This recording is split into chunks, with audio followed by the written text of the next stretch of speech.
Sir आज के time पे और आपने मेंशन भी किया social media is playing a bigger role. मैं भी काफ़ी सारी रील्स देखते रहता हूँ। मतलब recently I watched a reel जहाँ पे एक बाबा बोल रहा था आपके सर में दर्द हो रहा है, कहाँ हो रहा है बताओ? ऐसे वो म्यूज़िक इफ़ेक्ट के साथ। देन एक और चलता है, आई वोंट नेम इट, गा-गा के ढोल बजाते रहते हैं पता नहीं डिफरेंट डिफरेंट लैंग्वेजेस में। वो भी एक चीज़ है जो मैंने देखी है। ये क्या चल रहा है? मतलब what is it is what I want to understand. इतना ज़्यादा मिस इन्फॉर्मेशन जानते हुए भी कि this is not right and there are people who are promoting it is what I want to understand from you. It's a mockery of health education. मतलब हम ऐसी state पर पहुंच चुके थे जहां पर कि सब लोगों को सही इन्फॉर्मेशन उपलब्ध कराई जा रही थी। आप आज से 20 साल पहले की बात कीजिए, दूरदर्शन के प्रोग्राम्स कितने इन्फॉर्मेटिव होते थे। राइट, जो न्यूज़ की इनिशियल जो स्टेजेस थी न्यूज़ मीडिया की, जहाँ पे वो लोग डॉक्टर्स को, हेल्थ एजुकेटर्स को लेकर आते थे लोगों की समस्याएं सुलझाने के लिए। न्यूज़पेपर्स में एक कॉलम होता था जिसमें कि लोग अपनी हेल्थ प्रॉब्लम्स पूछते थे और उसका सही जवाब उनको मिलता था। हेल्थ मैगज़ीन्स होती थी जिसमें कि सही इन्फॉर्मेशन दी जाती थी। जो भी रिपोर्टर्स होते थे वो मिनिमल रिसोर्सेज़ के साथ, कोई एआई टूल नहीं था, कोई वेबसाइट्स नहीं थी, कोई पबमेड नहीं था, लिमिटेड रिसोर्सेज़ के साथ सही इन्फॉर्मेशन चेक करके उसको वेरीफ़ाई करा के पब्लिश करते थे। अगर कोई क्लेम होता था, तो उसको वेरीफ़ाई करते थे। किसी की बात को एज़ इट इज़ नहीं छाप देते थे, किसी डॉक्टर से पूछते थे।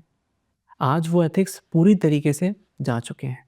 सोशल मीडिया में तो एथिक्स का ए भी नहीं है।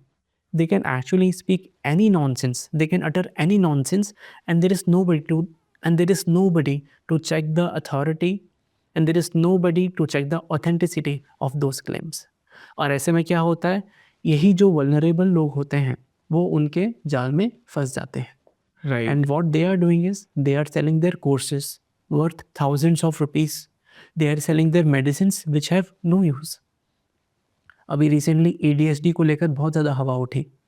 लोगों ने अपने आप को एडीएचडी सेल्फ डायग्नोज करना स्टार्ट कर दिया। लोगों ने मानना स्टार्ट कर दिया that they have ADHD, as if it is cool for somebody to have ADHD. Right, right, right. Same अभी रिसेंटली मैग्नीशियम डेफिशिएंसी को लेकर बहुत सारी रील्स आ रही हैं। तो लोगों को लगता है कि उनको मैग्नीशियम डेफिशिएंसी है, वो अपने आप से मैग्नीशियम टैबलेट्स खा रहे हैं। In their fact I remember one of the trends was for OCD as well. बीच में वो भी चला था। विटामिन्स को लेके भी काफ़ी ये चलता है trend and people just try to get on that train without actually verifying that where exactly it is leading to. Exactly आप कभी इन पर्टिकुलर रील्स में कमेंट सेक्शन चेक कीजिएगा। वहाँ पर बहुत सारे ऐसे सोमैटोफॉर्म डिजीज़ेज़ के पेशेंट्स होते हैं जो कि इस तरीके की बातें करते हैं कि मुझे ये सब परेशानियाँ हो रही हैं, सर में दर्द है जो 6 महीने से जा नहीं रहा है, 1 साल हो गया, एमआरआई वगैरह सब नॉर्मल है, मुझे कुछ समझ में नहीं आ रहा है। I think this is the reason why I am having this problem. Okay, now I am going to take this treatment.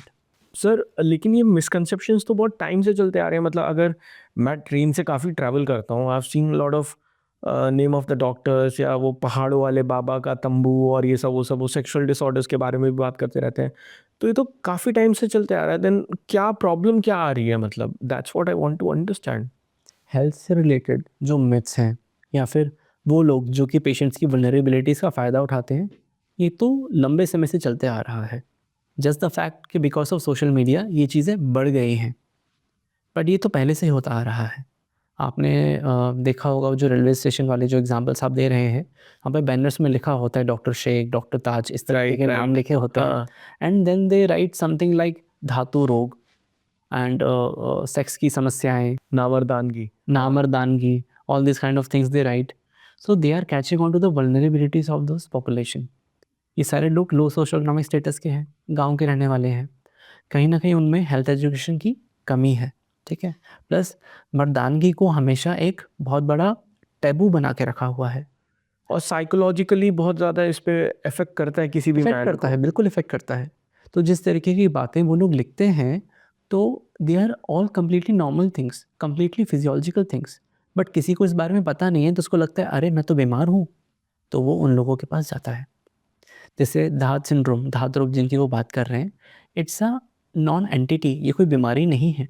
In patients को लगता है कि उनके यूरिन से उनका सीमेन पास हो रहा है और सीमेन पास होने की वजह से उनकी जो मर्दाना शक्ति है, वो कमज़ोर हो रही है।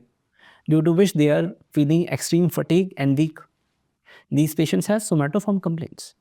फंक्शनल पेशेंट्स हैं, उन्हें वीकनेस हो रही है, फटीग हो रही है, जिसका प्रॉब्लम है उनके अनरिजॉल्व्ड इमोशंस, उनका स्ट्रेस, उनके चाइल्डहुड की प्रॉब्लम्स या फिर social problems, familial problems, unemployment, ये सारी समस्याएं हैं। बट कल्चरली उन एरियाज़ में ये बात फैल चुकी है कि जिसको इस तरीके के लक्षण होते हैं वो धातु रोग की वजह से हो सकते हैं। मतलब उसके साथ एक वो लेबल भी अटैच लेबल अटैच हो गया है और वो पेशेंट डॉक्टर्स के पास जाते ही इसलिए हैं ये बात बताने के लिए कि उनके यूरिन में से सीमेन पास हो रहा है। And they already know the person sitting. They already know the person sitting, जो कि से तो बैनर्स लगा रखे हैं।